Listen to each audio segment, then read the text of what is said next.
Pai do Senhor, igreja. Amém. Glória a Deus. Glória a Deus. Vamos lá.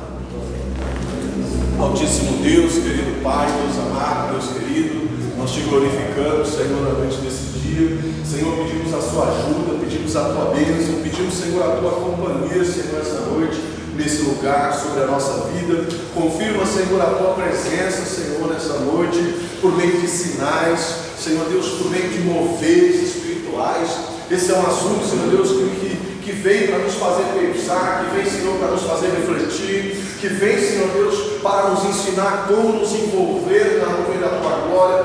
Então, que verdadeiramente o teu Espírito encontre espaço na nossa vida e nos nossos corações para operar. É o que nós te pedimos e te agradecemos em nome de Jesus. Amém? Amém. Graças a Deus. Eita glória! Então vamos lá. O tema da aula de hoje é avivamento. Um avivamento verdadeiro. Quem não veio, perdeu. Abra sua Bíblia no livro de Abacuque, capítulo 3. E vejamos, pois, o texto base para esse ensinamento. Amém? Abacuque, capítulo 3. Nós vamos ler aí do 1 ao 19, uma leitura um pouco extensa, mas necessária. Ok? Oração do profeta Abacuque sobre a forma de canto. Ouvi, Senhor, a tua palavra e temi.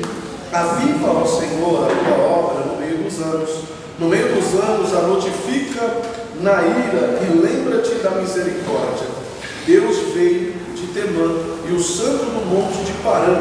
A sua glória cobriu os céus e a terra encheu o seu louvor.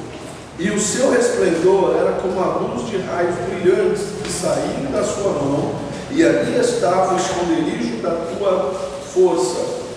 Adiante dele ia a peste, e os raios e o fogo sobre os seus pés. Paulo parou e mediu a terra, e olhou e separou as nações, e os montes perpétuos foram esmiuçados, os outeiros eternos se encurvaram, o andar eterno é seu. Vi as tendas de Cusã e a afiação das cortinas da terra de Midian tremiam. O caso é contra os rios. Senhor, que está irado? Quem está te irando? Contra os ribeiros foi a tua ira, e contra o mar foi o teu furor. Para que andasses montado sobre os teus cavalos, sobre os teus carros de salvação?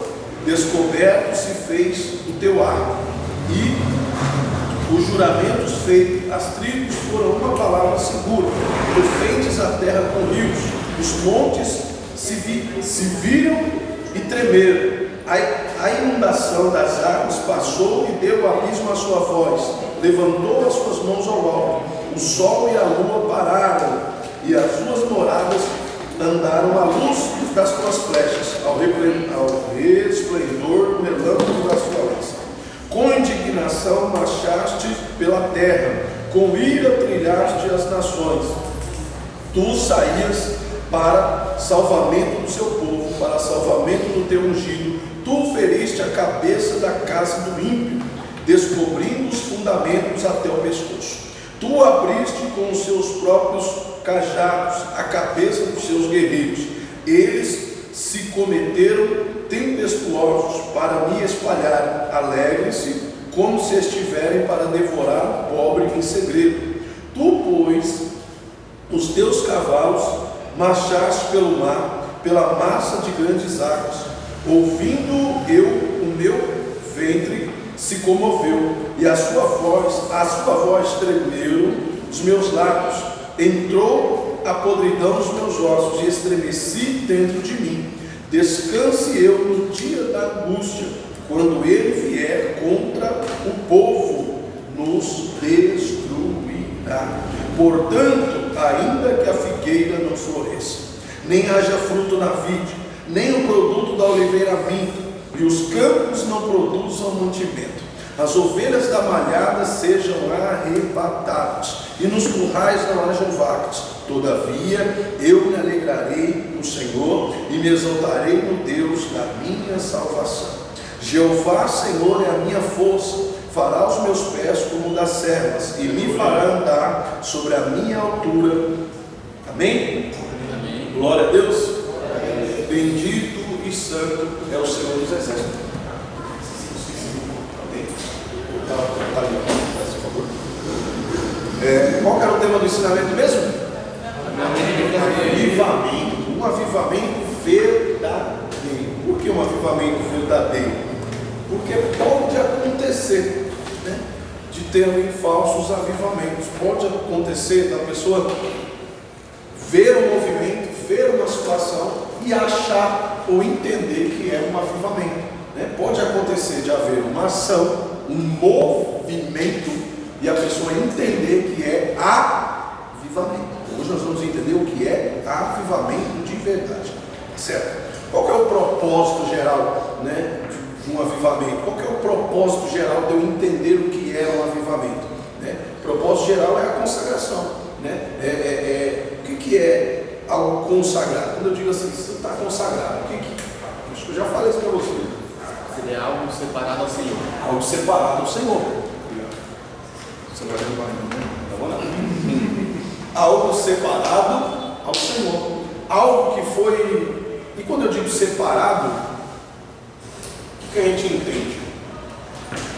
Será que é algo que está só num canto ali, né? Está todo mundo ali e esse algo está separado, está aqui. É isso que a gente entende, né? Será que é essa a separação que você está fazendo? Porque Jesus ele viveu uma vida em consagração, sim ou não? Mas ele estava junto com as outras pessoas.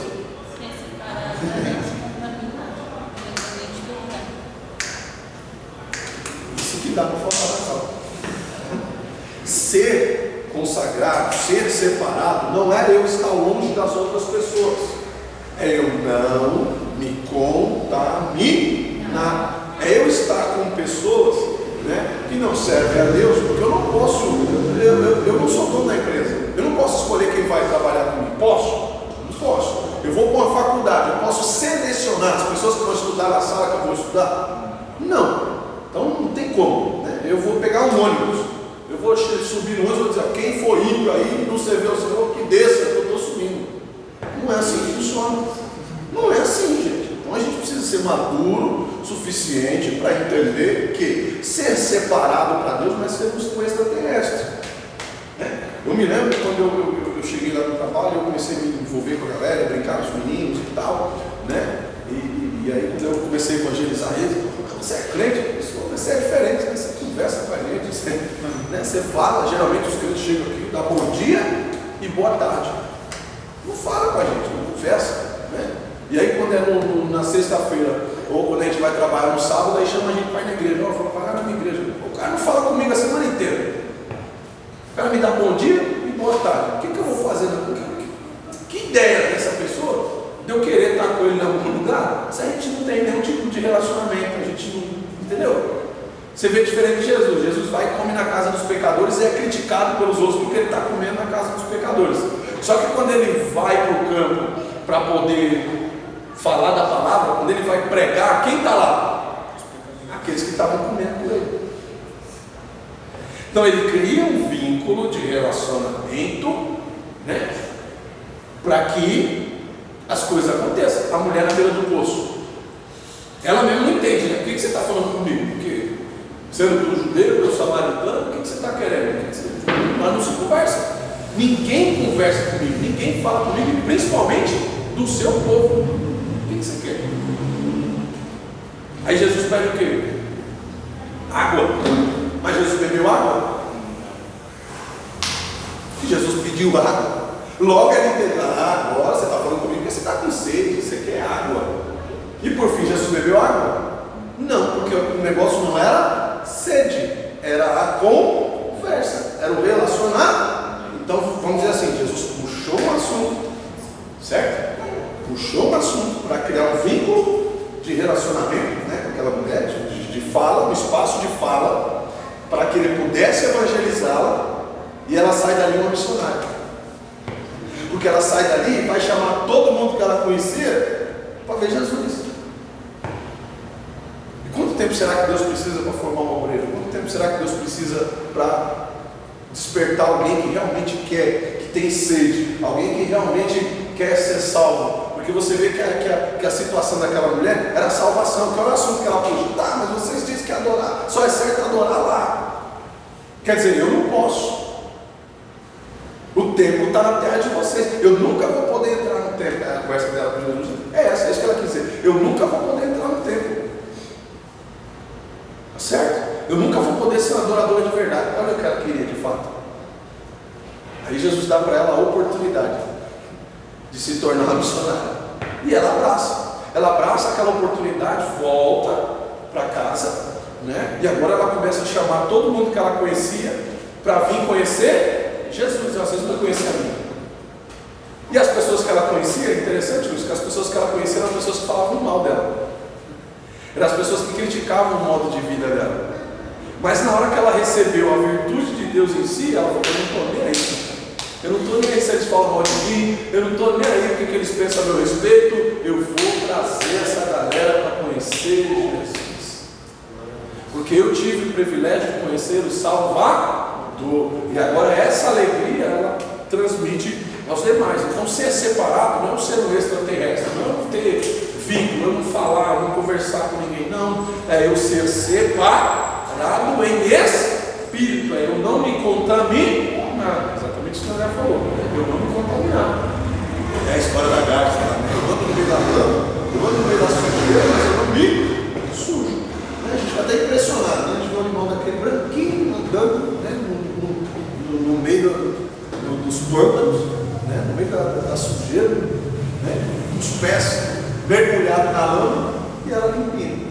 Se a gente vai andar na chuva, né? Chega em casa, a senhora você vê que você está tudo lameado, mas ela não, né? As garças andam lá no meio do pântano, em cima dos brejos, e elas não se sujam. O que é isso? Elas não se contaminam. É exatamente isso que Deus ele espera de nós, tá certo? Então vamos lá. Nós entendemos o que é consagração e essa tal separação, né? Eu ser separado, né? Eu posso comparar também com uma palavra que a gente gosta tanto de dizer, sagrado. Ah, isso aqui é sagrado. Isso aqui é sagrado, esse lugar é sagrado, essa coisa aqui é sagrada. Ah, tem aquela, né? Está aqui dentro da igreja, ah, um lugar sagrado. O que é sagrado?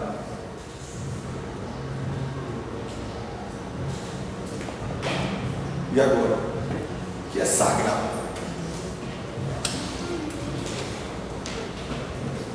Esse é o ponto.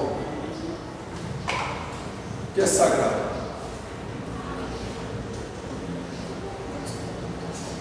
Aí, esse é o ponto. Algo puro, sem contaminar, sagrado. Sagrado é aquilo que uma vez foi o que é consagrado? É eu tirar algo, trazer para ser limpo, trazer para ser purificado. Qual que é o próximo estágio? Sagrado. É por isso que Jesus fala: sede santos, porque eu sou. Porque ser separado não é o suficiente. Eu não me contaminar não é o suficiente. Eu preciso continuar limpo. Ok? Porque senão é aquela história da porca lavada que volta para a lama. Está entendendo? E tem gente que às vezes se vangloria porque foi consagrado. Consagrado, fui limpo. Agora, eu fui limpo, eu fui consagrado. Sim, agora eu preciso ser sagrado. O que é sagrado? Ser selado para não ser contaminado. Né? Isso é uma coisa sagrada. Uma coisa que pode ter sido consagrada. Outrora esteve em outro lugar, tá certo? Esteve em outras mesas, tinha outros comportamentos, mas aí foi limpo, santificado e não voltou ao antigo estágio, mas permaneceu separado, né? Sagrado. Você vê que os utensílios que estão na água, a Bíblia vai dizer que eles são sagrados. Mas quando os filisteus põem a mão e os elementos vão para os filisteus e agora estão de volta, a Bíblia vai dizer que eles são consagrados ao Senhor. Por quê? Eles foram contaminados. Eles passaram um tempo com os filisteus, passaram um tempo entre eles, tá certo? E aí, o que acontece? Eles voltam, e quando eles voltam, eles precisam ser consagrados ao Senhor. Precisa ser orado, precisa ser devolvido para Deus. E só depois, né, verdadeiramente eles se tornam sagrados, sem contaminação, porque foram tomados de volta para Deus, foram consagrados ao Senhor, tá certo? E agora eles permaneceram no lugar onde eles nunca deveriam ter saído, ok? Então eles são sagrados. Dá para trazer para a nossa vida? Dá ou não dá, gente? Dá, não dá? Dá ou não dá? E aí a decisão fica por nossa conta. Ou nós queremos ser apenas consagrados, ou sagrado, separado de fato para Deus. Esse é o ponto. Por isso Jesus diz assim: sede santos, porque eu sou santo. Certo?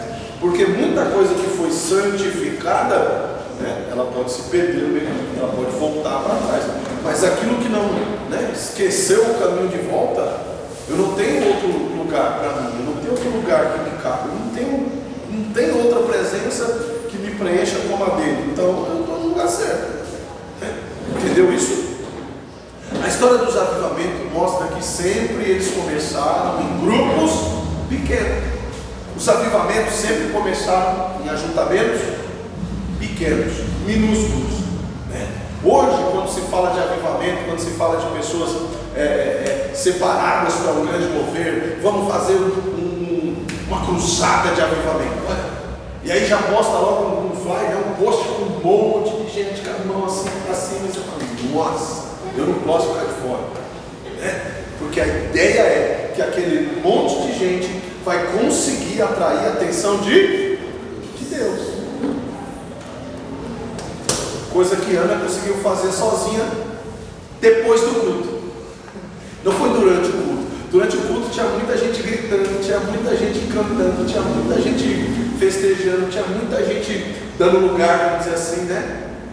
E Deus não se manifesta. E Ana sozinha, ela consegue promover um avivamento. E é o que nós vamos entender o que é esse tal avivamento. Tá certo? Então Deus não dependeu daquela multidão. Deus não dependeu daquele culto para promover um avivamento. Ele dependeu de uma pessoa sincera e verdadeira na presença dele, de joelhos dobrados, dentro da igreja, que tinha todo mundo saído e indo embora. O sacerdote não estava mais orando, ele estava preocupado com a comida, né? O povo está lá comendo, não vai sobrar nada para mim. Essa mulher bêbada fica aí chorando aí no meio da igreja, e eu estou aqui na prova, né? Mas não, naquele exato momento ele estava sendo testemunha de um avivamento verdadeiro, certo? Tudo bem até aí? Então o que é avivamento? O que a gente pode entender por avivamento? Um de cada vez, que eu só estou ouvindo meus falar. Um de cada vez. O avivamento não seria mais uma dúvida do que Não, nós estamos para aprender, gente. eu já ouvi várias vezes falar que avivamento seria ressuscitar daqueles que estão quase morrendo. Não, talvez não seja isso, porque hoje que a gente entende como avivamento é aquele mover, todo mundo ali no mistério, literalmente isso, no mistério. Porque eu entendo para avivamento é quando você não só está cheio da presença de Deus, mas mesmo em momentos difíceis você consegue saber que o Senhor está com você e consegue passar isso também para a pessoa talvez também está desanimada e passar a palavra para ela. Quem concorda? Porque avivamento não pode ser só a hora que a gente está dentro da igreja. Quem concorda com isso? Uma renovação. Também entra como uma renovação. É quase isso. E pode dizer que, igual o senhor falou, não é pela quantidade, não é porque tem aquela quantidade que vai haver o mover de Deus. Eu acho que é mais, eu acho que dando um ou dois, ali pode estar um avivamento independente. Se está aquela multidão ou não, eu acho que é buscar mesmo a presença de Deus. Eu acho que esse é o foco, né? Passeio de né? O senhor deu exemplo de Ana, ela estava ali sozinha, vamos supor que aquela era o ultimato dela, que era a última oração talvez. Como que ela estava? Pulando? Não, desesperada, em prantos, Chorando. chorando, também com orações. O avivamento vem verdadeiramente quando a gente necessidade do coração, voltar realmente. Vocês estão me convencendo, hein? Porque eu acho que tem vários tipos, várias. Calma, eu não falei que vocês estão errados, não sei que vocês. O Calma, avivamento ele não seria uma mudança de postura? faz parte, né? É um processo. Tipo assim, uma São estágios, né? Isso que a gente vai ver. também pode mentalidade, ser. porque você pega a própria história de Ana, ela se ajoelha com uma mentalidade e levanta com outra. Que é o que o André falou. Agora não. Mediante as coisas que foi dita, não daria para entender que provavelmente seria uma manifestação de Deus através de uma oração sincera? É um caminho, gente, tá? Ninguém aqui está errado, ninguém errou, tá? Ninguém errou, ninguém falou nada aqui errado. Você ia falar mais uma coisa, você... Entrega que não é seu, entrega! Não? Então vamos lá. É exatamente isso, tá? O que é a ideia de um avivamento? É voltar a ter vida. Sim, entendi. É isso que Deus fala, né? O povo lá em Ezequiel 37, o que Deus fala para eles? Levanta, viva, né? Ó, estou vendo um grande exército morto. Vocês sabem lutar, vocês sabem fazer culto, vocês sabem cantar, vocês sabem fazer tudo, mas estão mortos, não estão avivados. Vocês não estão vivos. Vocês têm fôlego de vida. O que é fôlego de vida? Aquilo que os animais têm. Vive. Um vegetal tem. Uma árvore é um ser vivo. Ninguém faltou nessa aula, né? Pelo amor de Deus. Sim? Sim ou não? Sim. São seres vivos.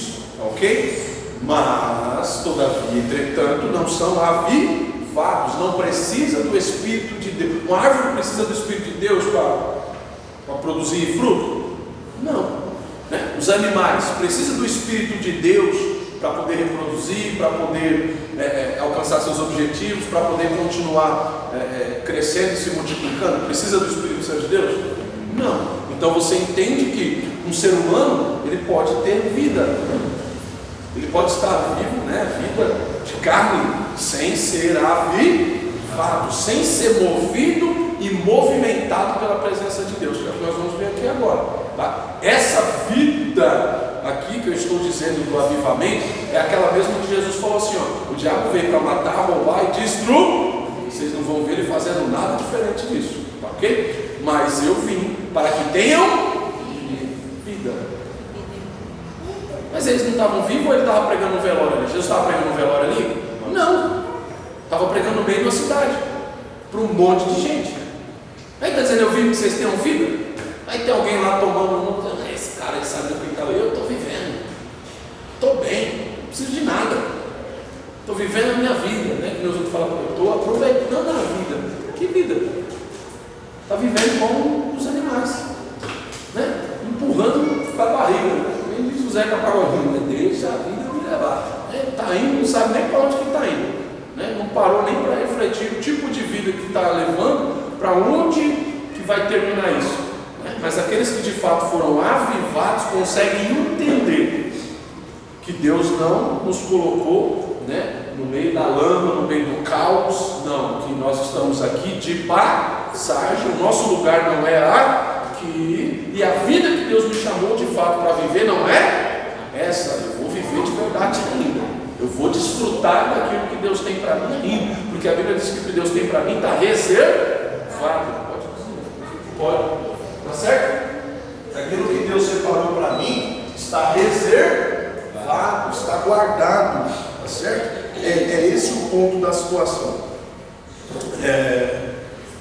O avivamento é o estimular vocês, né, no caso, e cada um de nós, uns aos outros, e o estimular vocês a continuar vivendo, crendo, continuar vivo, tá certo? Para Deus, não continuar comendo, né, se alimentando, não é essa mecânica de vida, tá? É continuar com a candeia acesa. Você percebe a diferença, né? A Bíblia diz que lá naquela passagem das virgens, né, lá em Mateus 25, você vê que eram quantas virgens? 10. Aí 5 ficou para trás porque não era virgem? Não, era virgem. Eram puras. Eram consagradas, eram separadas. Eram consagradas, mas não eram sagradas. Eram consagradas. Estavam todas virgens, todas puras. Mas só 5 queriam viver de verdade. Quando o noivo passou, elas estavam no espelho, elas não podendo ficar para trás. Então o fato não é ser virgem, o fato não é ser 100% puro, a questão é não só fugir da contaminação, a questão é se agarrar com a salvação. Esse é o ponto. Que é sagrado, aquilo que não abre mão da presença. Eu não abro mão de Jesus, eu não abro mão de Deus na minha vida. Tá certo? É um retorno para a palavra de Deus, né? Para Deus e a sua palavra. É uma ação de Deus chamando o seu povo ao arrependimento, né? O que é a palavra de Deus? É uma ação, é um movimento. A Bíblia ela tem poder para dar vida e morte, né? Esse que a palavra ensina para nós. Que a palavra é uma espada de 2 gumes que entra na divisão de junta e medula mais profunda, onde a medicina não pode alcançar, onde o homem não pode alcançar, onde o esposo não pode alcançar, onde a esposa não pode alcançar. Não é isso que a Bíblia fala? Por quê? O que a Bíblia está dizendo aqui? Que a palavra de Deus é uma ação, ela tem um movimento próprio. Que a Bíblia diz que quando ela sai, ela vai, ela produz aquilo para que ela foi enviada. Então a palavra de Deus é um movimento, é uma ação. A própria palavra é o mover, não é o mover dos meus membros, está entendendo? Não é o movimentar dos meus membros, é o efeito que a palavra está causando e a gente volta na beira do poço. Porque Jesus falou assim: se você soubesse com quem você está falando, não estaria pedindo água para você, a conversa estava diferente, você que estaria pedindo água para mim. E quando você entender que é você que tem que pedir água para mim, ia brotar rios de água viva no seu ventre, você não teria mais sede. Só que Jesus ali não está falando de água, porque qual foi a cacetada que Jesus deu nela? Chama o seu marido. Eu não deu marido. Você disseste bem, você teve 5. Você teve 5 oportunidades de ser feliz, você teve 5 tentativas, você teve diversas vezes que você tentou resolver a sua vida por si mesmo e não conseguiu. Que Jesus está dizendo para ela: me dá uma chance, preciso de uma oportunidade, preciso de uma chance. E aí, rios de água viva vão brotar de você, você vai ser uma fonte a jorrar, você não vai precisar de nada e nem ninguém para te completar, porque você vai ser completa por si só, você vai ser uma fonte de água a jorrar, porque eu estarei contigo, certo? Esse é o ponto do negócio. Porque a palavra de Deus é uma ação. Jesus falou para ela: se você entender isso aqui vai começar a brotar de você, isso aqui vai começar a pular para fora, né? Você vai começar a querer contar para as pessoas o que eu estou fazendo na sua vida. E exatamente foi isso que aconteceu. Foi, ela sai dali e ela vai ter uma ação. Aquela palavra que ela recebeu, agora ela começa a multiplicar, ela começa a levar para fora aquela palavra, tá? E esse é o ponto, né, do avivamento, eu voltar a ter vida. Quando Davi percebe que ele está voltando só para o consagrado, né, ele entende. Natan chega para ele e fala: ô meu rei, você estava sagrado, você estava separado para Deus, você estava só você e o Senhor, você abriu brecha para o pecado, agora você só é consagrado, você só é alguém que Deus escolheu para executar uma coisa. Às vezes as pessoas não entendem isso, né? Consagrado para Deus. E às vezes a pessoa foi consagrada para Deus para fazer uma coisa. Tem profeta na Bíblia que você vai ver, o cara tem uma profecia. Foi consagrado por Deus para aquilo, né? E tem gente que acha que às vezes porque Deus consagrou, vai morrer. Não, filho, se eu não cuidar da minha vida, da santificação, se eu não permanecer na presença de Deus, se eu não lutar contra os meus medos, se eu não lutar contra os meus pavores, contra os meus temores, eu volto. Eu posso morrer consagrado. E a gente se esquece que os anjos eram seres consagrados a Deus, feitos por Ele, para a glória dele. Viram Deus de perto, conhecem o céu, coisa que nós não conhecemos. Tá certo? E mesmo assim, escolheram sair do âmbito da consagração, sair daquilo que é sagrado. sagrado. Talvez por isso Deus fechou a porta para eles nunca mais retornarem para lá. Porque eles conheceram a fundo a questão do sagrado. Eles não foram consagrados, eles já nasceram santos. Eles já nasceram santificados, sem contaminação de pecado. E mesmo assim eles decidiram sair, né, do sagrado. E aí só são de fato consagrados a Deus. Tanto que a Bíblia fala que até hoje Deus usa, né? Você vai ver que vários textos da Bíblia falam: eu vou usar, né? O mal, eu permiti o mal alcançar você, eu permiti o inimigo chegar até você. Então você vê que mesmo assim eles, né, devem obediência a Deus. Você vê aqui, né, os meninos, as crianças aqui apresentaram o livro de Jó, né? Qual que é a abertura do livro de Jó? Né? Deus falando para ele: ó, você viu, deu certo? O diabo fala: também, né? Se eu pudesse tocar nele, a gente ia saber se ele é tudo isso mesmo que você está dizendo. A gente falou: pô, vai, né? Deus deu uma legalidade, Deus deu uma permissão, porque se Deus não tivesse dado, o inimigo não teria tocado. E aí agora olhando para Davi, né? Quando Davi percebe que ele está saindo do sagrado para ser apenas alguém que foi consagrado por Deus para guiar o povo ou para dar livramento para o povo, ele percebe isso. O que ele faz? Salmo 51. Ele entende que ele precisa ser avivado. Ele está vivo, mas está perdendo a presença de Deus. Eu preciso de um avivamento. E como que ele busca esse avivamento? Cria em mim, ó Deus, um coração novo. Não é puro, é novo. O coração eu preciso dele novo, porque esse já está contaminado. Esse não serve para te adorar. Esse coração aqui perdeu a validade, porque ele quer voltar para a contaminação. Ele foi contaminado. Então eu preciso de um coração novo. Eu preciso ser renovado. Eu preciso ser avivado. Certo? E cria em mim um espírito reto. Ou melhor, torne em mim um espírito reto. Né? Cria um coração novo e reforma o espírito. Tá certo? Então o espírito pode ser novo, mas o coração tem que ser novo. Eu preciso voltar a viver. Ele fala isso logo depois do seu pecado. Aí a gente acha que Deus, né, vai mandar uma bola de fogo onde Davi está e ele agora vai começar a dançar. Não, Davi estava chorando. Davi está diante da presença de Deus se humilhando, né? Perde ali um filho naquela situação e se humilhando diante de Deus. E por aquela ação, Davi encontra um avivamento na presença de Deus. Mas para isso ele teve que entregar tudo. Você percebe que ele entrega tudo? Quando que ele entrega tudo? Quando ele abre mão. E Deus viu que ele não estava falando da boca para fora, porque tem gente que fala da boca para fora.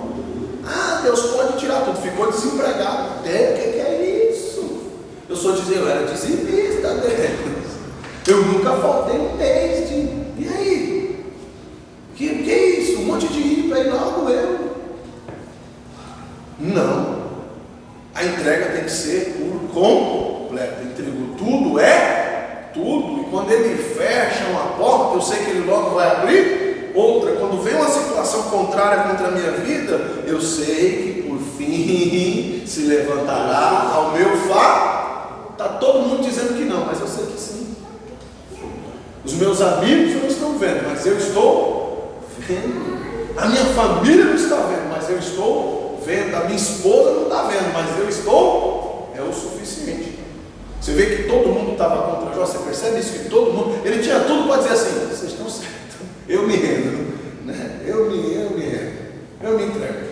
É igual o camarada que vai preso, ele é pego, né? E nem é o culpado, mas aí chega lá, pega um policial que está com preguiça de trabalhar, cata o primeiro que passa na frente dele, é igual fala: prendi um camarada naquela situação lá, e desce o cacete nele. Você vai assumir que foi você que o cara deu o cacete.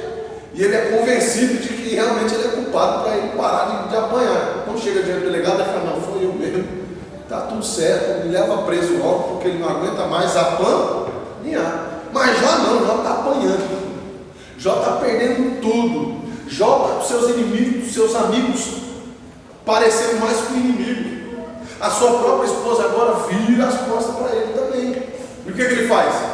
Eu sei que o meu Redentor vive, por fim se levantará, e a única voz que me interessa ouvir. E pronto. Aleluia.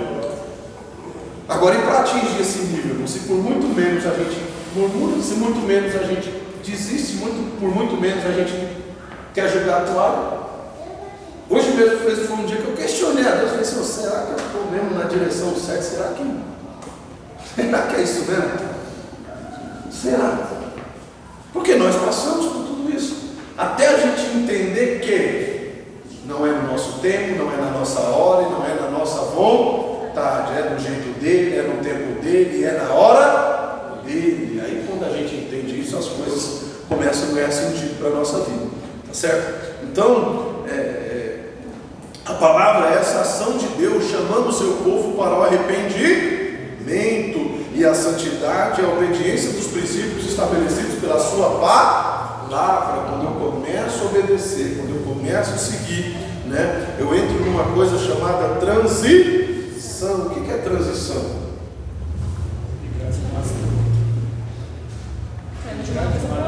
Saindo de um lugar para outro, de um caminho para outro, né? É essa questão, é um percurso, né? Uma transição é um percurso, é uma mudança. Eita glória, né? Coisa que nós não gostamos muito, porque geralmente mudança, quando você fala assim, fulano está mudando, a pessoa cata tudo quanto é tralha que tem dentro da casa, enfia no meio da mudança, e aí quando chega lá no outro lugar, muita coisa a pessoa olha assim e fala, para que eu trouxe isso? Você quer poder jogar de fora? Isso aqui eu não preciso disso, preciso daquilo, isso aqui não era para ter vindo, isso aqui era para ter jogado de fora. Quem aqui já mudou? Sim ou não? Não é assim? Mas para que eu trouxe isso aqui? Eu carreguei peso à toa. Isso aqui era para mim já ter jogado fora, né? Então, esse percurso, essa transição é exatamente para isso, né? Para a gente entender. Por isso que o avivamento não é um estalar de dedo, né? O avivamento ele acontece aí em 3 estágios, né? E o primeiro que nós vamos ver aqui, o primeiro estágio dessa transição, desse caminho, que eu preciso entender, é que o avivamento, ele começa em mim, e não através de mim. Tem gente que quer promover um avivamento, mas não foi avivado ainda.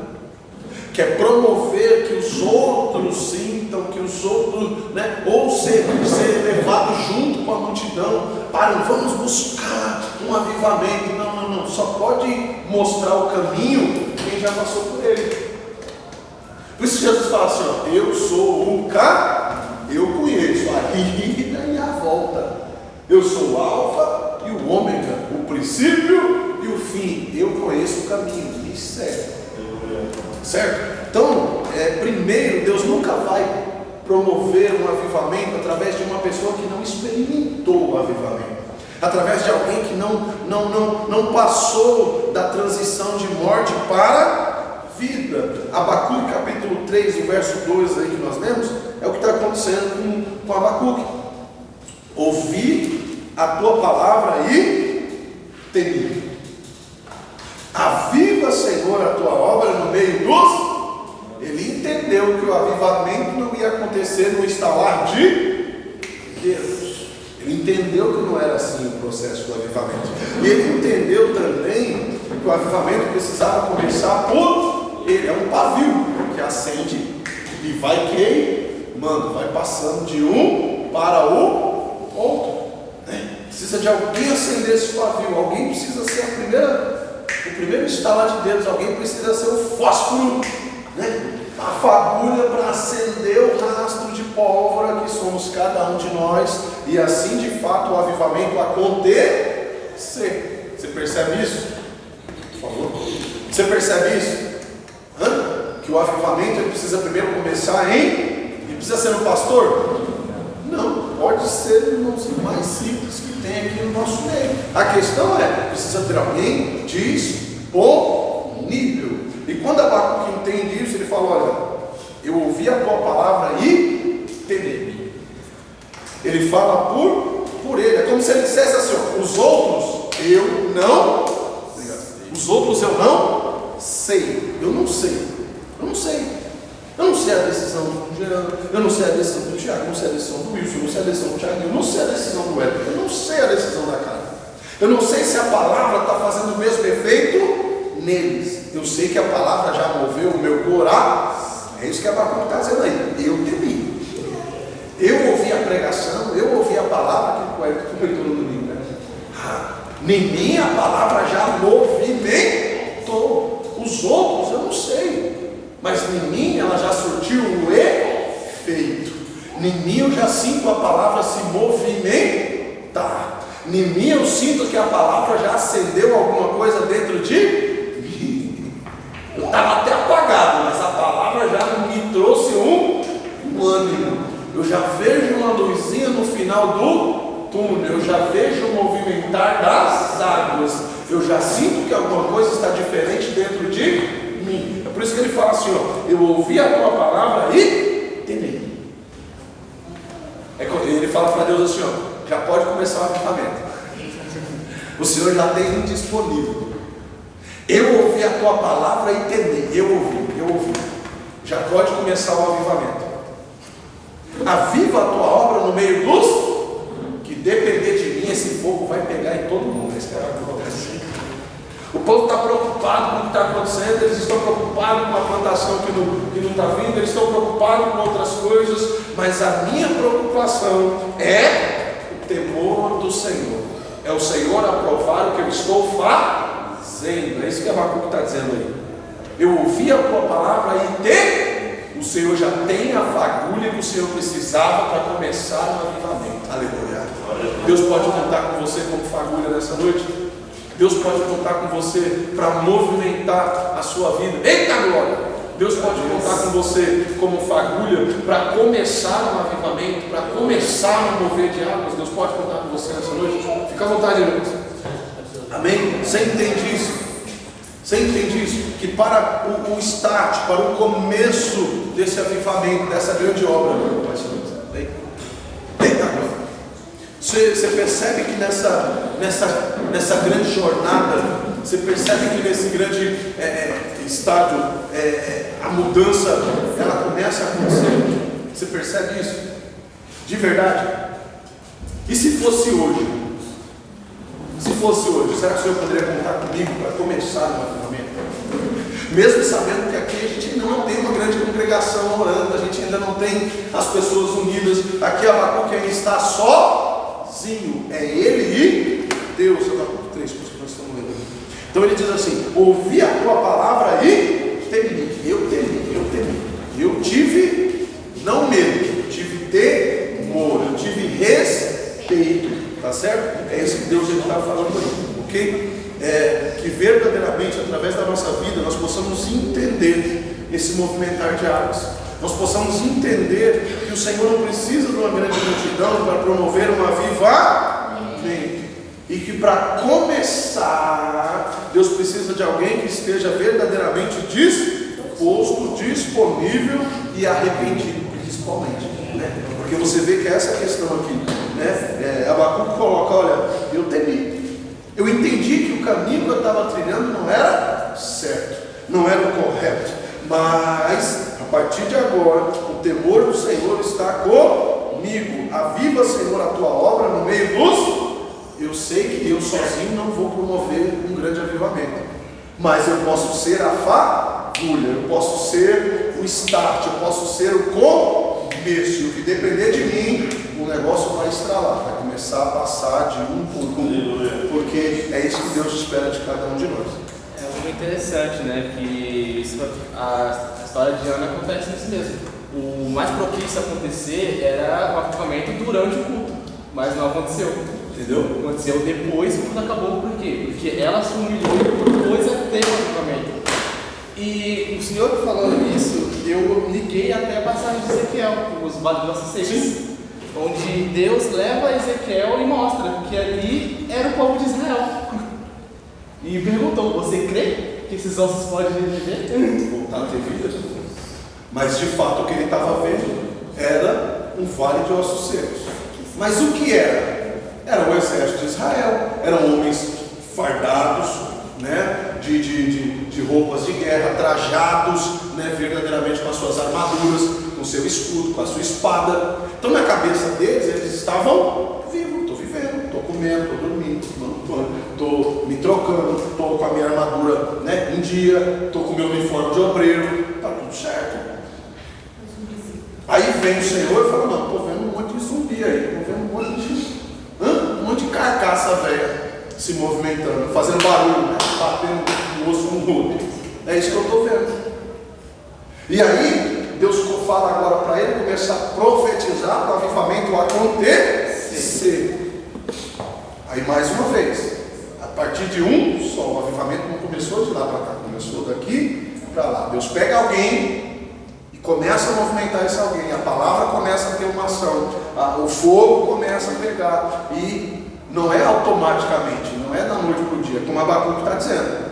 Ao passar do tempo, no meio dos anos, as pessoas vão se avivando. Porque avivamento não é eu pular hoje aqui na igreja, eu estou aqui, tá lá, e na quarta-feira eu não querer vir para a igreja. No sábado eu não querer vir para a igreja, eu não fui avivado. Eu não estou aceso. Né? É igual aquele carvão velho que está ali, né? Você dá uma soprada, ele pega fogo assim, ó, e chega e estala, né? Aí você vira as costas quando você vai, né? Você vai buscar o bife para pôr na churrasqueira, aí ele pagou.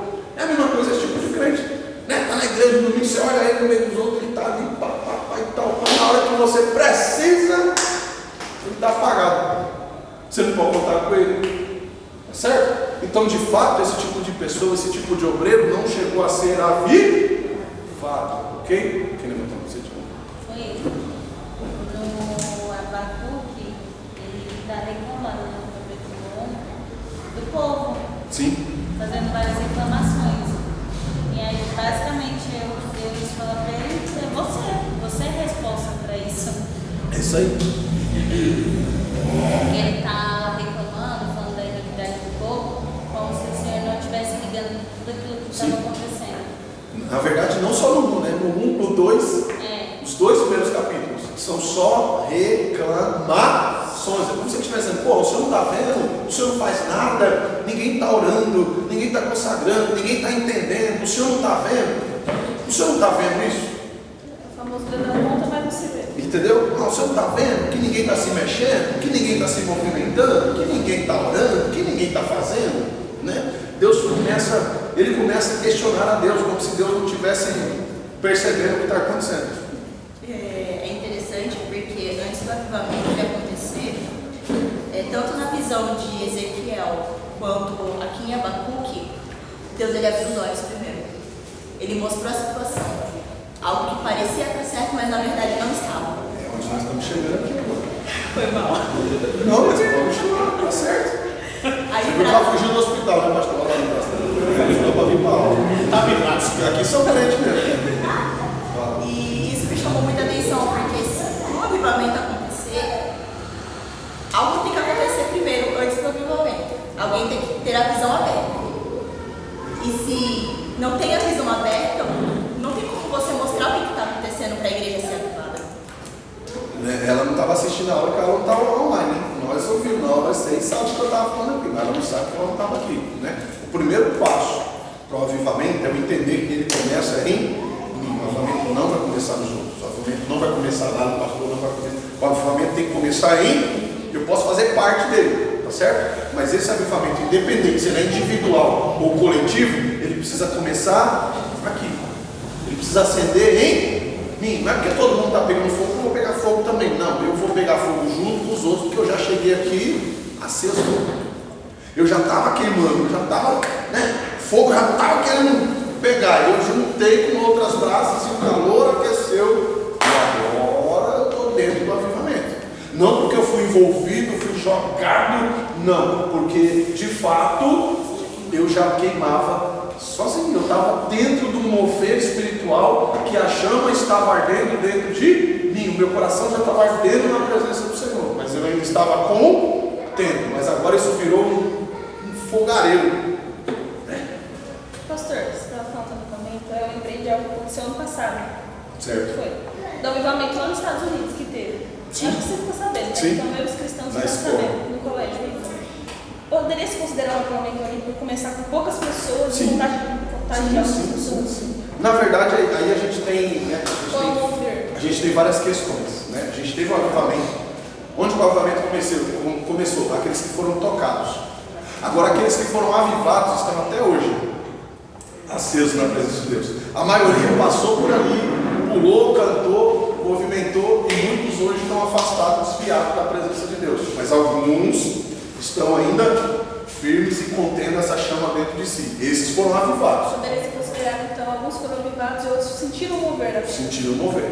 O mover ele pode ser sem sentido, e você vê isso em Atos 2, quando, enquanto alguns estão cheios do poder da presença, os outros sentiram. Tem alguma coisa acontecendo ali. Eu não sei direito, eu não estou entendendo o que é, mas tem alguma coisa acontecendo. Chamou a atenção de todo mundo, tá certo? Mas de fato, quem sentiu o avivamento?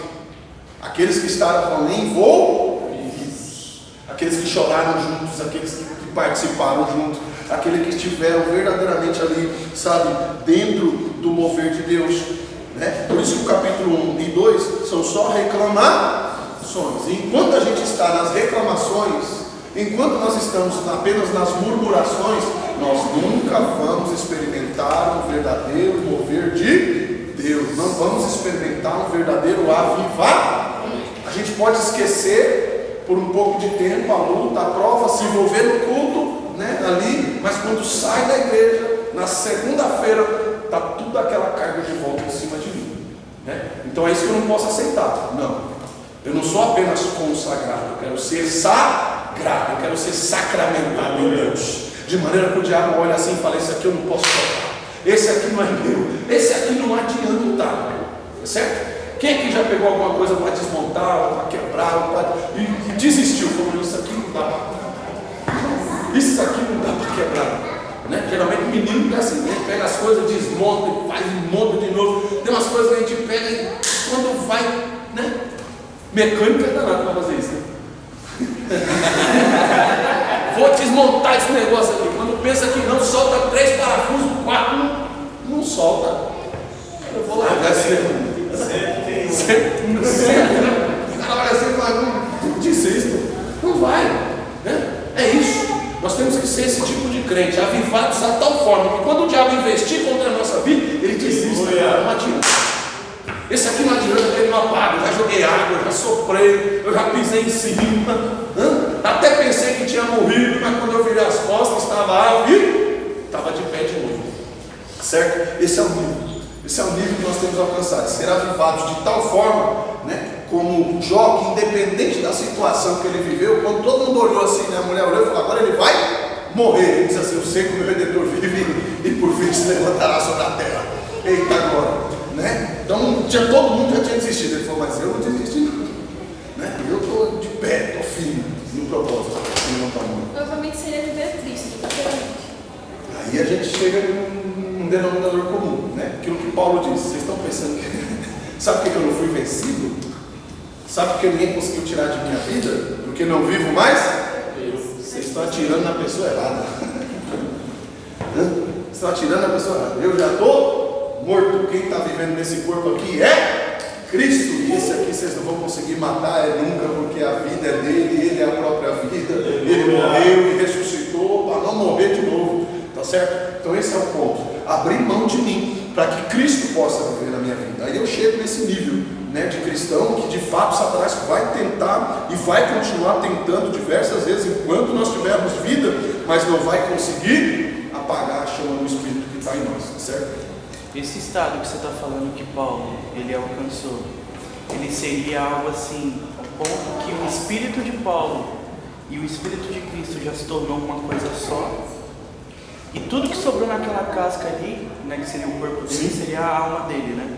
Seria a consciência dele e tudo mais. Então, para ele morrer a partir dali, tipo assim, você está me livrando. Por isso que ele fala, para mim, morrer é lucro, viver é Cristo, viver é ganho. Vai morrer é lucro. Por quê? Se eu sair dessa carne do jeito que eu estou agora, meu irmão, eu estou agarrado com Cristo, eu estou apegado com Ele, né? E esse é o ponto. Por isso que ele falou para nós: seja um em mim, assim como eu sou um com o. Se vocês atingirem esse nível, de entrelaçar comigo, de verdadeiramente ter um relacionamento entranhado comigo, de maneira que o inimigo não te arranque de mim e que você não queira sair da minha presença. Quando você atingir esse nível aí, é o nível que eu quero que vocês Aí alcancem. você expandiu agora o meu argumento, porque eu só tinha ligado a parte do Espírito com o Espírito de Cristo, né? O nosso Espírito com o Espírito de Cristo. Agora você está aqui falando que não só o Espírito, mas como a alma de Paulo já estava atrelada. Entrelaçada.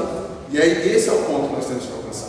O problema é que quando a gente atinge, né, a carne, quando nós começamos a sentir a presença de Deus, quando nós somos separados para Deus, a gente já acha que o negócio está completo, né? Mas não houve ainda uma ligadura perfeita ao ponto de que eu não seja arrancado dele, certo? É por isso que ele fala para nós assim, apresentar-se a Deus como obreiro aprovado, que não tem o que se envergonhar. Eu só aprovo uma coisa que não tem mais o que melhorar, que não precisa ser retrabalhada, né?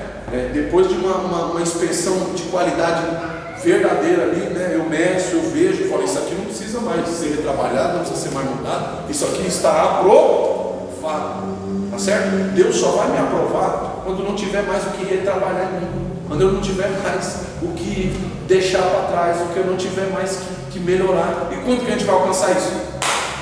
Quando a gente estiver com Ele.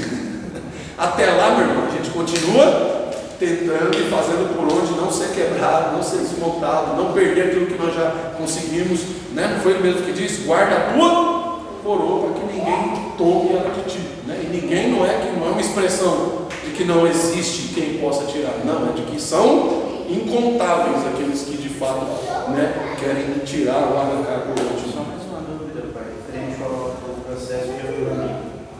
Ele não necessariamente ele ocorre de uma forma, de um momento para o outro, mas ele é uma coisa que vai acontecendo gradativamente. Era isso que eu estava dizendo quando. Olha o texto. Ouvi, Senhor, a tua palavra e temi. Eu tive medo. Eu temi, me posicionei. Tá certo? Agora o Senhor tem o que o Senhor precisava para começar o avivamento. O quê? Alguém arrependido.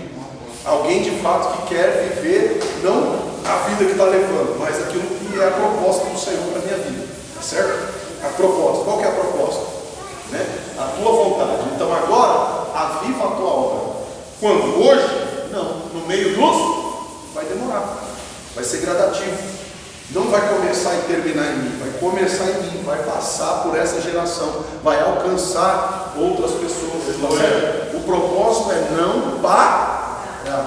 Mas no particular poderia ser aquela pessoa em si só um momento ou outro, ou é algo constantemente crescente? Crescente, mesmo na minha vida, tá? Por quê? Porque eu vou aprendendo, eu vou me aperfeiçoando, eu vou melhorando na presença de Deus, ao passo que eu vou aprendendo. Isso que Paulo fala, né? Renovar o vosso entendimento. O que é isso? À medida que eu for aprendendo, eu vou entendendo que estava errado aquilo que eu vou fazendo e eu vou mudando, eu vou melhorando, eu vou crescendo, eu vou deixando a roupagem de menino, né? Porque Paulo fala, quando eu era menino, falava como menino, agia como menino, fazia como menino, fazia traquinagem, fazia bagunça, eu não respeitava, né? Eu subia na mesa, eu, né, mexia nos botões do som, eu pendurava na maçaneta da porta, porque eu era menino.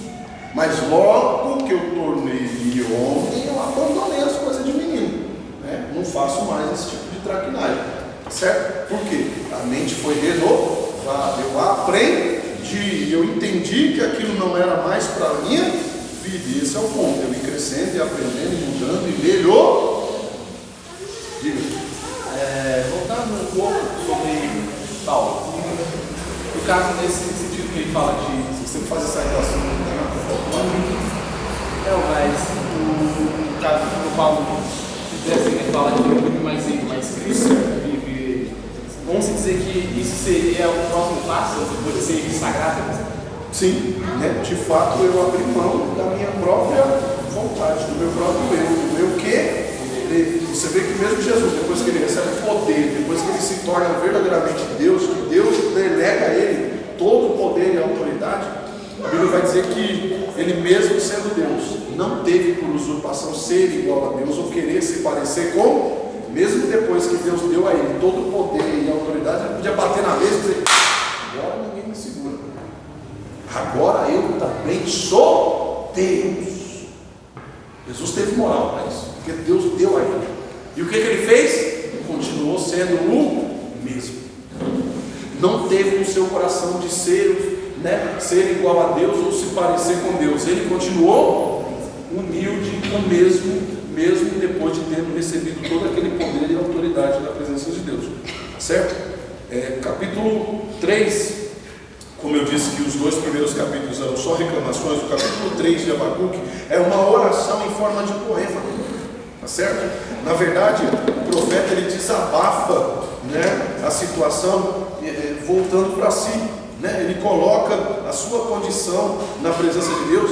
E no 16 aqui, no 17 ele faz uma confissão de fé. Olha no 16: ouvindo eu, o meu ventre se comoveu, e a tua voz tremeram os meus lábios, e entrou a podridão nos meus ossos. Ele sentiu o peso do pecado, o peso daquilo que ele fazia de errado. A palavra pesou de tal forma que ele foi constrangido. Você entende isso? Ele fala: olha, eu estou aqui, no verso 2 lá, ouvi a tua palavra e temi. E mesmo depois que o avivamento começa, ele não se sente santo. Pelo contrário, agora eu estou me sentindo mais sujo, porque eu me dei conta do meu pecado. Porque qual que é a ação do Espírito Santo em nós? Convencer a gente do pecado, da justiça e do juízo de Deus. Então, quando ele começa a ser avivado, em vez de ele se sentir importante, em vez de ele começar a se sentir alguém grande, ele começa a se dar conta dos seus próprios erros, dos seus próprios pecados. No 1 e 2, ele está apontando geral, ele está apontando o dedo: olha lá, olha esse, olha aquele, olha lá, está vendo. Quando ele começa a ser avivado, agora ele começa a olhar para dentro de si, ele começa a fazer uma introspecção. Eu estou vendo que até os meus ossos são podres. Não há nada em mim que o Senhor de fato possa querer para si, tá certo? Eu estremeci dentro de, e se ele me rejeitar, eu também tenho defeito. O negócio está em mim. Ele percebe que havia uma ação nele que precisava também ser mudada. Descanse eu no dia da angústia, quando ele vier contra o povo que nos destruirá. Quando ele vier contra aqueles que querem nos destruir, contra aqueles que estão contra a vontade dele, que eu seja poupado. Que até lá eu consiga me livrar dessa podridão, eu consiga me livrar dessa situação. E aí ele explica o porquê, verso 17, ele coloca agora a questão, que mesmo diante de toda aquela calamidade, de toda aquela situação, ele faz agora uma profissão de fé. Ele professa agora o seu compromisso com Deus. Porquanto, ainda que a figueira não floresça, nem haja fruto na vide, o produto da oliveira minta, e os campos não produzam mantimento, as ovelhas sejam arrebatadas, e nos currais não hajam vacas, todavia eu me alegrarei no Senhor, e me exultarei no Deus da minha. O que ele está dizendo aqui? O povo está reclamando de tudo isso aí. Eles estão dizendo que é culpa de Deus a plantação não prosperar, os animais não vingarem, os animais não produzirem o quanto estavam produzindo, os animais não derem leite. Eles estão dizendo que é culpa sua, Senhor. Eles estão dizendo que é culpa do Senhor. Mas eu não vou entrar na larica dos ruins, não. Eu não vou embarcar na ideia deles, não. Eu vou continuar adorando. Se tiver leite, eu vou adorar. E se não tiver leite, eu vou adorar. Se não tiver carne, eu vou adorar do mesmo jeito. Se tiver o que vender, eu vou adorar. Se não tiver o que vender, eu vou adorar do mesmo jeito. Tá entendendo? É isso que Abacuque fala. Pode me faltar provisões, pode me faltar suprimentos. O que não pode faltar é a tua presença na minha. A gente já viu alguém falando isso aqui na Bíblia? Salmista, Pode arrancar tudo, pode me deixar sem nada, eu só não quero ficar sem a tua presença. Salmo 50. É o que de fato me interessa. Quando ele começa a ser avivado, ele entende que o que realmente tem importância não é aquilo que ele tinha, mas o que ele estava perdendo, porque ele tinha todas as coisas, mas não podia possuir a presença de Deus. Eu não posso possuir a presença de Deus, é a presença de Deus que me escolhe, é a presença de Deus que decide ficar comigo ou ou não. Isso vai depender do modo de vida que eu estou vivendo, das escolhas que eu estou fazendo. Está entendendo? Ficou claro isso? É isso que a gente precisa. Não sei que diga-nos. Quando ele estava fazendo essa oração aqui, ele já estava avivado ou ele estava sendo avivado? Estava sendo avivado. É aquilo que eu falei. Quando ele começa a experimentar o avivamento, ele começa a ele já enxergar. deu uma mudança. Sim, porque ele começa a enxergar, ele enxerga o que estava de errado nele. Entendeu? E aí agora ele começa, primeiro ele faz dentro, né? A introspectiva dentro dele. Os problemas pessoais, as coisas internas. Depois que ele termina essa introspectiva, agora ele começa a olhar para fora. E quando ele começa a olhar para fora, ele vê que aquilo que os outros estavam apontando como problema, não era problema de verdade.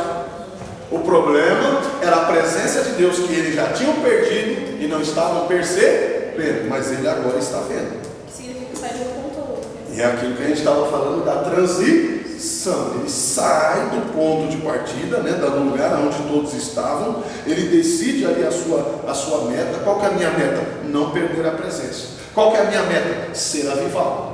Eu não vou conseguir isso sozinho. Ele entende isso. É tanto que ele fala no meio dos anos. O que ele está dizendo aqui? O Senhor já tem alguém disponível para começar um avivamento.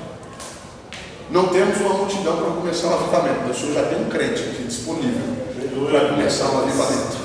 E aqueles que chegarem vão encontrar companhia. Eu não tenho ninguém, Senhor, mas aqueles que chegarem a partir de hoje vão ter companhia. Porque no meio dos anos a obra ela vai ser avivada. Pode contar comigo, Senhor. É isso que ele está dizendo. E hoje, será que nós possamos ser esse crente para dizer, Senhor, pode contar comigo? Senhor, eu vou fechar a janelinha aqui de olhar para fora, e agora eu vou começar a olhar para dentro, eu vou examinar a minha vida, eu vou ver como é que eu estou, eu vou ver onde que eu posso melhorar, porque eu quero experimentar um verdadeiro avivar. Eu não quero ser só um carvão dentro do fogo, no meio das brasas, que talvez não saiba nem por que está queimando, não, Senhor. Eu quero de fato experimentar um avivamento verdadeiro. Pode começar com uma fumacinha, não tem problema, Senhor, mas eu quero que seja de verdade. Pode não ser uma grande fogueira ainda, Senhor, pode ser só um sinal, pode ser só uma fumacinha. Eu sei que vai ser o suficiente para o Senhor começar uma grande obra, um grande mover, uma grande situação, tá certo? Mesmo diante da calamidade, ele prefere ficar com o Senhor. É o que nós vimos aí no verso 17, né? Mesmo diante da situação difícil, o avivamento realmente começa quando eu começar a avaliar a mim mesmo. A mim mesmo. Esse é o verdadeiro avivamento. Quando eu começo a examinar, experimentar a minha vida em Deus. São comuns críticas à igreja, à denominação, aos pastores, aos irmãos, etc. Sempre olhamos para fora, mas como nós temos, né, o costume, na celebração da Santa Ceia é um ótimo momento para verdadeiramente eu começar a experimentar um avivamento pessoal. No momento que estamos sendo constrangidos pela palavra, no momento que a palavra está me fazendo olhar para mim, tá certo? É possível fazer uma autoavaliação, né, e entender que os meus ossos estão podres, que a minha carne talvez esteja podre, que eu esteja podre, mas eu quero ser avivado em Deus. Eu não quero ser reconhecido como um cadáver, eu não quero ser como os meus irmãos de Ezequiel 37. Eu quero que Deus olhe em mim e veja alguém disponível para começar um grande avivamento. Eu não preciso ser o osso seco, eu posso ser o profeta que vai começar verdadeiramente a anunciar mudança, anunciar vida, anunciar transformação. Que o Senhor assim encontre-nos, né, verdadeiramente disponíveis aí para Ele, tá certo? Essa questão de mesmo na calamidade, né, eu prefiro ficar com o Senhor. A gente vê também, né, nós vemos a situação na vida de Moisés no deserto. Moisés está lá diante de toda aquela situação, né? Deus propõe para ele Deus dá um cheque em branco para ele, né? Fala, ó, você vai continuar a jornada e eu vou mandar um anjo com você. Esse anjo é um cheque em branco. Nenhuma porta que você chegar vai estar fechada para você. No lugar que você for, você vai ter proteção, você vai ter provisão, tá certo? Está aqui esse cheque em branco do Moisés. O que ele fala? Não quero cheque em branco. Eu não quero anjo. Eu não quero anjo. E se o Senhor não for conosco, nem me faça sair daqui. Moisés sabia das consequências de andar com Deus, irmão. Moisés sabia que para andar com Deus, além de continuar na dependência do Senhor, teria que andar em santidade, santificação. Pessoas podiam morrer pela presença de Deus ali no meio deles, como morreram pelo meio do caminho. Moisés sabia das consequências. Se fosse só o anjo, não teria acontecido. Ok? Mas ele diz o quê? Eu não abro mão da tua presença. Ainda que alguém morra, ainda que alguém fique para trás, ainda que eu não tenha um cheque branco nas minhas mãos, eu prefiro continuar com a tua presença. Ainda que o Senhor me constranja dia e noite, ainda que a tua presença me faça me sentir impuro, ainda que a tua presença me faça se sentir pequeno, ainda que a tua presença me faça olhar para mim a cada dia e perceber que eu tenho algo a melhorar, eu prefiro a tua presença. Está entendendo? Diferente de Jacó, que garra o anjo, diz, eu quero que você me abençoe. Não, Senhor, eu quero a sua presença. O Senhor vai me constranger, se o Senhor vai querer que eu me torne santo a cada dia, se o Senhor vai querer que eu largue os meus pecados, não tem problema, mas eu não abro mão da tua presença, tá certo? Porque esse é o ponto do princípio de um avivamento verdadeiro. Isso prova que Moisés não estava só ali como um líder, que Moisés não estava ali só como uma figura, mas aquilo explica a escolha de Deus pela vida de Moisés, porque Moisés estava propício a de fato começar um avivar, e não demorou muito, né, para alguns se levantarem contra, não demorou muito para o inimigo se manifestar naquele lugar, na vida de Corá, Datã e Abirão, porque ele escolheu a presença de Deus, certo? Então, quais são as nossas escolhas? Quais serão as nossas escolhas daqui para frente? Será que eu vou querer continuar a minha vidinha de qualquer jeito mesmo, porque Deus não está 100% introduzido na minha vida, eu vou levando, eu vou para a igreja quando dá, eu vou fazendo as coisas mais ou menos, ou será que eu não abrirei mão da presença de Deus sobre a minha vida? É o que der, doa o que doer, entenda quem quiser, eu fiz uma escolha e vou permanecer firme aí na presença do Senhor, e que cada um de nós assim tenha essa mesma decisão aí em suas vidas, em nome de Jesus, tá certo? A questão é essa, né? Assim como na ceia nós experimentamos também essa realização, né? Esse ponto de querer entender e aceitar o melhor de Deus para a minha vida. Eu entendo que não é só um pedaço de pão, não é só um churro de uva, mas verdadeiramente é a oportunidade que Deus está me dando de fazer uma introspectiva e começar a mover, experimentar o avivamento de Deus na minha vida. Por que você acha que o diabo trabalha tanto para o crente não tomar ceia? Porque quando a gente não toma ceia, é como se, tipo assim, né? Eu não tenho culpa, né? Eu sou culpado mesmo, eu aceito isso para a minha vida. Não. Quando o crente sabe que tem um problema, que quer a mudança, ele sabe que não está tomando a ceia para a condenação. Porque o desejo dele não é continuar pecando ou errando escondido. O desejo dele de fato é que Deus dê força para ele continuar lutando, ser transformado na presença de Deus, para que a próxima ceia ele não tome com aquele sentimento de culpa, mas que verdadeiramente ele tome a próxima ceia no sentimento de alguém que foi restaurado, renovado, avivado por Deus. Porque a maioria das coisas que fazem o crente parar, né, ou não participar da ceia, às vezes não é nem pecado, que é de fato, né, o que impede ele de participar. É uma tristeza, é uma angústia, é uma situação, é um sentimento, o que não deveria nos impedir de participar da ceia do Senhor, mas é o que na maioria das vezes eu falo com toda certeza e medo, né, de errar. Não, eu falo com toda certeza de que 95% das pessoas que deixam de tomar a ceia é por algum medo, por algum sentimento. Eu não acordei legal. O que aconteceu? Não, eu só não estou. Será o que é isso? A gente parar um pouquinho assim para pensar, será que a gente entende o que é isso? Será que não tem uma ação do mal aí por trás disso? Será que o inimigo está trabalhando de alguma forma para que eu deixe de participar da ceia? Porque não é um pecado, não foi uma situação constrangedora para mim, não é uma situação que expôs a minha vida, que expôs a igreja. Então, peraí, por que eu vou ficar sem participar? Não, eu vou participar da ceia. porque eu quero ser melhor, eu quero crescer, eu quero alcançar lugares em Deus, tá certo? Tudo bem até aí? Esse é o ponto, tá certo? Então por isso que é importante sempre, não só na ceia, mas sempre fazermos uma autoavaliação. É o que eu estava falando na última aula, né? Porque se a gente deixar para fazer isso só na ceia, tem igrejas que ceiam uma vez no ano, e aí como é que fica?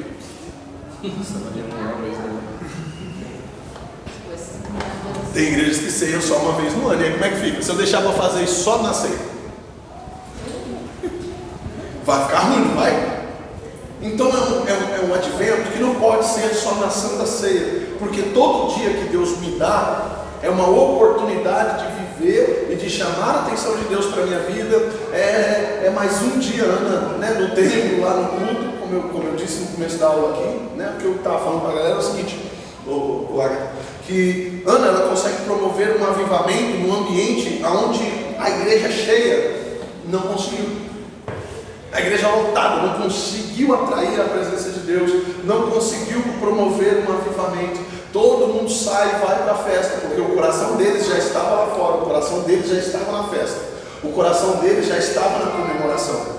Mas Ana dobra os seus joelhos ali e ela busca a presença de Deus incessantemente, diferente de como ela tinha feito nos anos antes daquele ano. Tá? Em um estudo breve aí que nós fizemos, a gente viu que por cerca ali de mais ou menos quase 18 anos, ela vive aquela vida, né, naquela situação, se humilhando na presença de Deus. A outra já tinha tido 10 filhos na frente dela, tá certo? Ou seja, não foi aquele primeiro ano que ela descobriu, aceitei Jesus, não foi aquele ano. Era uma prática dela estar ali todo o ano, mas aquele ano ela entrou decidida, naquele ano ela entrou decidida a promover um avivamento. E ela entra decidida a não se humilhar mais para o homem, porque você vê ela sempre se humilhando para o esposo. Porque você não gosta de mim, porque você não me ama, porque, né, você não me dá filhos, porque isso, porque aquilo, outro, né? E tal. E ele fala, mas eu não sou melhor do que 10 filhos, né? Eu já não te dou tanto trabalho assim, você ainda quer arrumar um menino, né? E tal. Ele tenta animar a situação para ela, né? A todo o tempo. Então já fazia tempo que ela vinha vivendo aquilo e a humilhação dela sempre era para ele, sempre era para o seu esposo. Naquele dia, ela decidiu se humilhar para Deus. Ela decidiu colocar o seu coração no Senhor e faz com ele um propósito, um voto, o qual Deus viu sinceridade no coração dela. E agora Deus fala, eu vou ter que atender. Vou ter que atender a oração dessa mulher. Vou ter que atender a petição dessa mulher. Por quê? Porque esse ano ela está propícia para começar um avivamento. Aconteceu ou não aconteceu o avivamento? Aconteceu, porque começou nela e passou para Samuel. O avivamento que ela começou ali, que era só uma fumacinha, passa para Samuel, e Samuel nasce com essa chama dentro de si, com esse avivamento, e carrega isso para toda a sua vida, de maneira que Samuel é o único que consegue ser consagrado a juiz, sacerdote e profeta. Maior que ele, só Jesus que chegou a ser rei também, né? E aí não teve jeito. Mas para nenhum outro braço de carne, ele perdeu. Davi foi rei, mas não foi, né, sacerdote e profeta. Outros grandes, ou foi o profeta, ou foi rei, e pronto, acabou. Mas Samuel foi o único que conseguiu carregar o avivamento em si até os últimos dias da sua vida.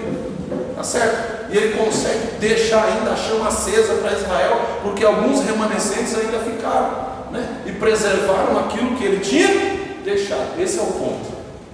Eu comecei a ser avivado, eu comecei uma chama dentro de mim, há uma fumacinha, né, já brotando no meu coração. Eu vou deixar ela morrer, ou eu vou carregar ela de maneira que eu consiga deixar para as próximas gerações. Olha, eu estou indo, mas a chama está ficando aí com vocês. Eu estou indo, mas a presença está aí com vocês. É aquilo que Paulo faz com Timóteo, né?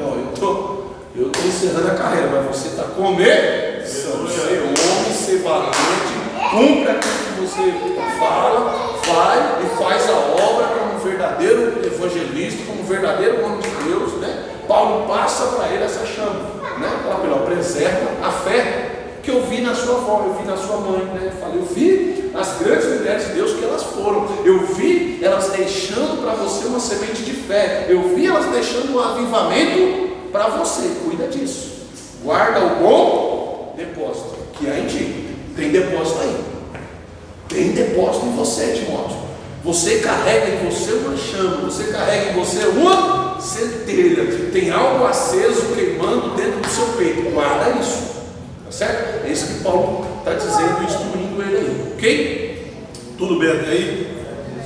Ok? Dentro ainda desse quesito, tá certo? Nós vemos o salmista sempre fazendo essa autoavaliação. Salmo 139, verso 23 e 24. Quem pode ler para mim, por favor? 139, o 23 e o 24. Eita! Ó Deus, conhece o meu coração, prova-me e conhece os meus pensamentos. Vê se há em mim algum caminho mau e guia-me pelo caminho eterno. Que o meu tenha Deus, fica ótimo. É isso. Tá certo? Olha só o que ele diz. Sonda-me. Sonda-me. Estão olhando para mim, estão falando de mim, estão me colocando um monte de defeito, mas é o seguinte, eu preciso de um raio-x espiritual. Eu preciso saber o que o Senhor está pensando de mim. Sonda. Né? Paulo diz isso, né? Porque se o homem julgar a si mesmo, ele não vai se julgar com verdade. Né? Ele está dizendo assim, o salmista está falando a mesma coisa, porque se eu me julgar, eu vou jogar a sujeira para baixo do tapete.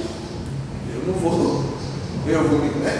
Está na Constituição brasileira, tá certo? Nenhum indivíduo é obrigado a produzir prova contra si mesmo, nem diante de juízo, tá certo? É a Constituição, tá certo? E o salmista, ele olha e ele fala a mesma coisa, eu não vou produzir prova contra ele, eu não vou dizer assim, Deus, eu vou me lançar no inferno. Não, longe de mim. Mas eu quero que o Senhor me sonde, porque o Senhor me vê por dentro e por fora. Então sonda, Senhor. Sonda o meu caráter, sonda os meus pensamentos, e examina se em mim há algo reprovável, examina se em mim há algo que eu tenha pecado e me mostra. Eita glória. Olha aí. Eu não quero saber do outro, eu não quero saber de mim, porque só tem uma pessoa que possa interferir na minha salvação. Já sei, pastor, o Satanás. Não. Já sei, pastor, o senhor, o pastor. Não, longe de mim. Nem eu, nem ninguém, nem o inferno, nem algum anjo do céu, nem alguma outra criatura. A única pessoa que pode interferir diretamente na sua salvação se chama você. Romanos fala um pouco sobre isso, né? Romanos fala que nada pode me separar do amor de Deus.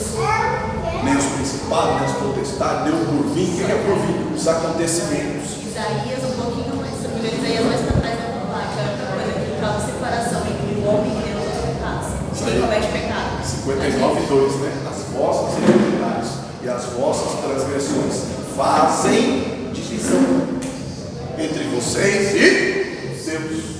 As nossas transgressões, os nossos próprios pecados, os nossos próprios erros, esses podem nos separar de Deus. Fora isso, nada, ninguém, nenhuma acusação, nenhuma autoridade. Romanos 8, né?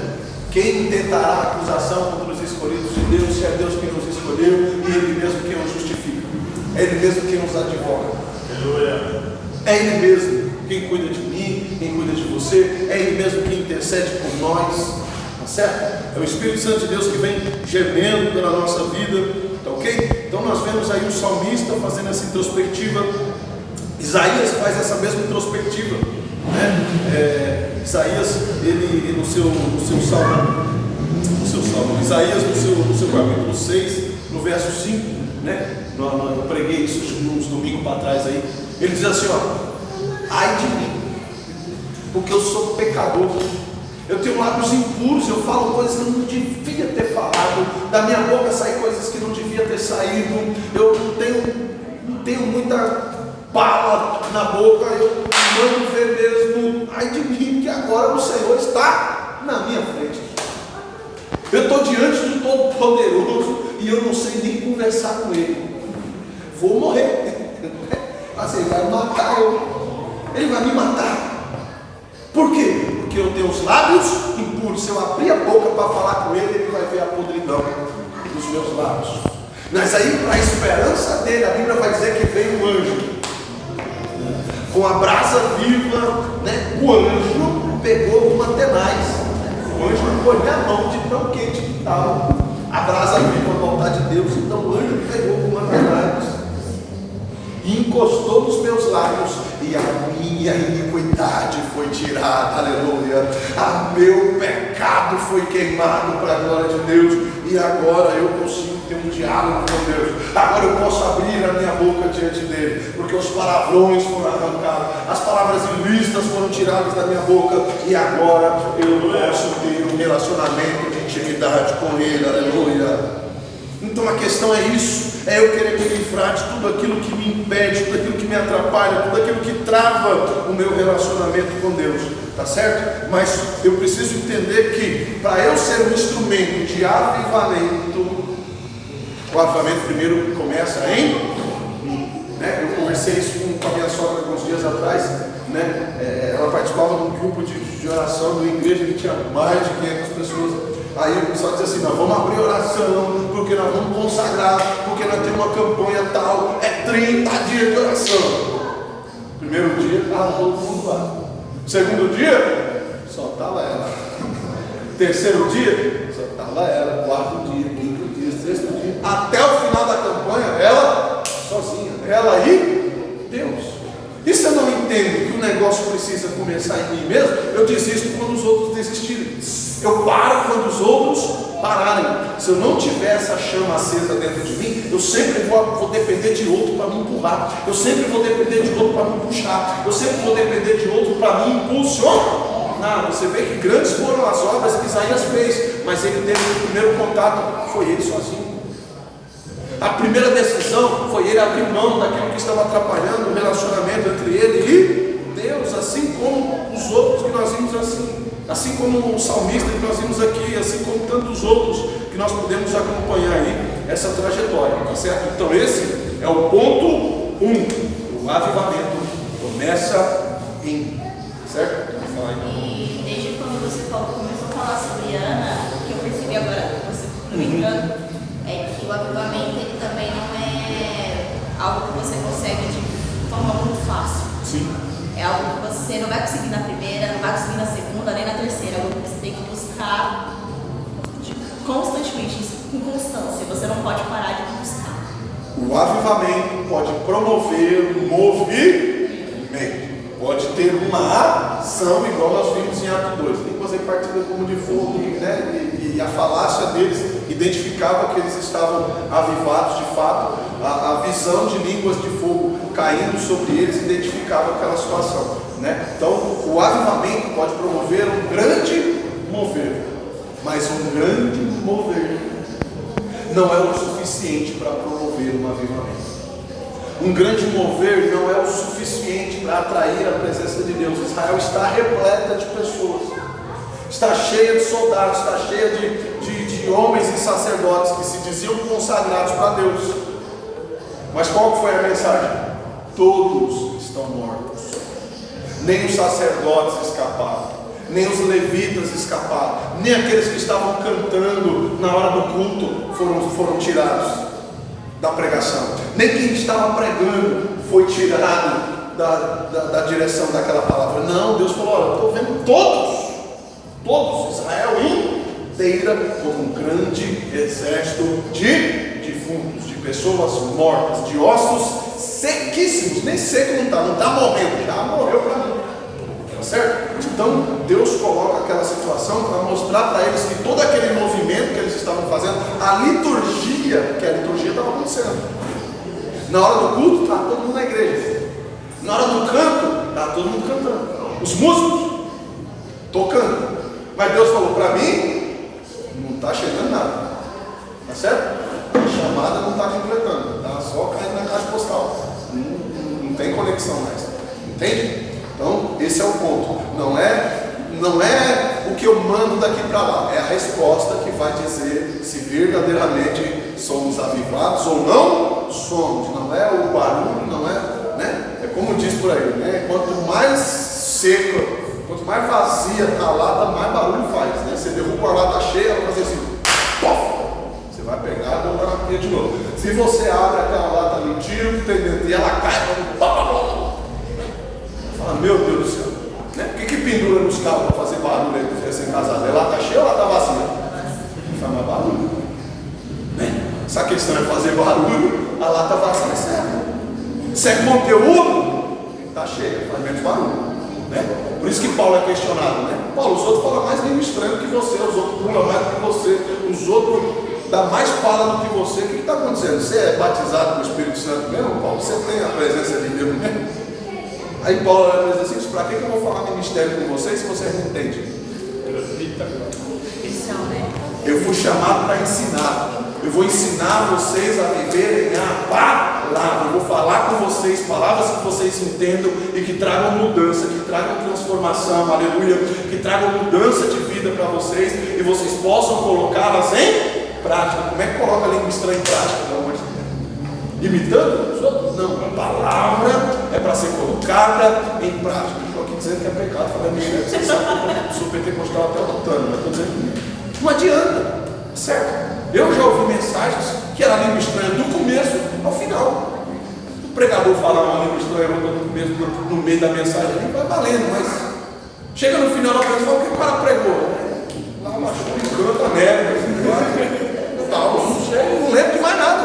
Não lembro. Não vi, não é porque eu não estava prestando atenção, é porque o cara não falou outra coisa, eu não sei isso. Tá certo? Então, esse é o ponto. Eu verdadeiramente entender que o que vai trazer a modificação, a transformação, a santificação, me levar ao ponto do sagrado é a palavra, é a transformação e a minha aceitação à palavra de Deus e o mover de Deus sobre a minha vida, eu entender que eu não dependo de outras pessoas para ser avivado. Eu vou deixar a chama queimar no meu peito, eu vou deixar verdadeiramente o Senhor fazer um mover na minha vida e quem quiser que se mova comigo. Aí começa de fato, né, um avivamento, quando as outras vidas começam também a ser impactadas através daquilo que Deus já começou na minha vida, tá certo? Então Deus está trabalhando na minha vida aqui, tem uma fumacinha aqui, o Tiago está lá no meio das lutas e das provações dele, o Senhor vai promover um avivamento nele também, começa uma fumacinha ali, na vida do Caio,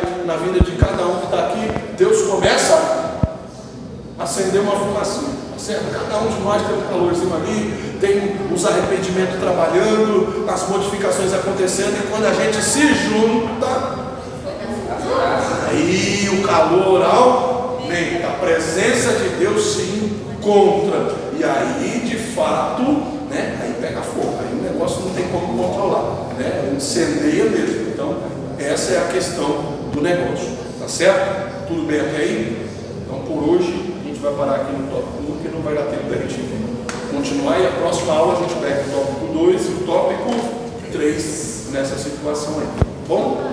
Bem? No final foi basicamente o que aconteceu lá na Rua Azusa, não foi? Começou num pequeno montinho e chegou até onde... Ah, entendi. Entendi agora. Então esse é o tempo. Glória a Deus. Pastor, você quer fazer alguma coisa? Você quer falar alguma coisa? Vamos falar? Cumprimento a todos os irmãos com a paz de Jesus. Amém. Maravilha. Que bênção. Toda terça. 6 horas para o pastor Tiago. Vamos orar? Senhor, nosso Deus e nosso Pai, Pai Celestial, diante da Tua presença, meu Deus, queremos, ó Pai, Te agradecer por esse momento, meu Deus, a qual passamos aqui, ó Deus, em especial os Teus filhos, meu Deus, sentados, assentados, meu Deus, aprendendo a Tua palavra, meu Deus, porque o avivamento, meu Deus, começou pela palavra, Senhor. Ó meu Deus, então nesta hora, meu Deus, como aqui foi ensinado, foi apregoado, Senhor, nós também possamos, meu Deus, não ser simplesmente ouvinte, mas que nós possamos ser praticantes, meu Deus, de tudo isso que aprendemos aqui nesta noite. Pai, um pedido te faço, Ó meu Deus, abençoe, meu Deus, e transforme, meu Deus, com toda sorte de bênção para a vida de cada um dos teus filhos, ó Pai. Ó meu Deus, que vieram aqui a esta casa, ó Deus, ouvir esta palavra, meu Deus, que o Senhor possa tocar, meu Deus, agora em cada um, e que cada um, meu Deus, dos teus filhos possam receber agora, meu Deus, um avivamento sobrenatural, meu Deus. Ó meu Deus, que eles sejam avivados, meu Deus, aqui na igreja, mas que sejam avivados em casa, que sejam avivados, meu Deus, na escola. Ó meu Deus, para a glória de Jesus, ó Pai. Abençoa teu filho também, pastor Tiago, Senhor. Meu Deus, que tem sido, meu Deus, meu Pai, um guerreiro, um lutador, meu Deus, meu Pai, insistente, meu Deus, em ensinar a tua palavra. Ó meu Deus, tenho visto por aí, meu Deus, muitas igrejas, meu Deus, que é só campanha, meu Deus, só movimento, ó meu Deus, e esqueceram, meu Deus, meu Pai, de fazer esse trabalho. Ó meu Deus, aqui está, meu Deus, nesta igreja Efésios 6. Agora eu quero abençoar a vida do meu filho, que é o líder, juntamente com a esposa, juntamente com a sua família e todos os irmãos dessa igreja. É isso que eu te peço, desde já te agradeço, em nome do Pai, do Filho e do Espírito Santo. As mãos erguidas, e que o grande amor de Deus, a graça do nosso Senhor e Salvador Jesus Cristo, e a comunhão e a consolação do Espírito Santo de Deus seja sobre a vida de cada um de vós, até a volta do nosso Senhor e Salvador Jesus Cristo. Digam amém!